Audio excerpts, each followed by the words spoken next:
వారంలో మకర రాశి వారికి గురువు యోగిస్తున్నారు, తృతీయంలో శని యోగిస్తున్నారు, రవి యోగిస్తున్నారు పంచమ స్థానంలో. 3 గ్రహాలు యోగిస్తున్నాయి, మిగతా గ్రహాలు వ్యతిరేకత ఫలితాలు ఉన్నాయి. 6వ స్థానంలో బుధుడు ఉన్నారు కాబట్టి పెసలు దానం చేయండి, మంచి ఫలితాలు ఉంటాయి. అలాగే నరసింహస్వామి టెంపుల్ కి వెళ్ళండి, ఇంకా మంచి ఫలితాలు చూస్తారు. మంగళవారం రోజు ముఖ్యమైన పనులు స్టార్ట్ చేసే గనక ఖచ్చితంగా విజయం సాధిస్తారు. ఆదివారము, గురువారము, శనివారం రోజుల్లో మాత్రం వ్యతిరేకత ఫలితాలు ఉంటాయి కాబట్టి ముఖ్యమైన పనులు స్టార్ట్ చేయకండి, ఇబ్బందులు పడే అవకాశం ఉంటది. మకర రాశి వారికి ధన పరంగా చాలా బాగుండబోతోంది. కుటుంబ పరంగా మాత్రం సమస్యలు ఉంటాయి.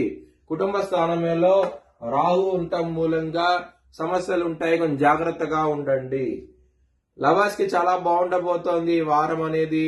పంచమాధిపతి శుక్రుడు జూన్ 8వ తారీఖు నుంచి ఆయన 7వ స్థానంలోకి రావటం మూలంగా మంచి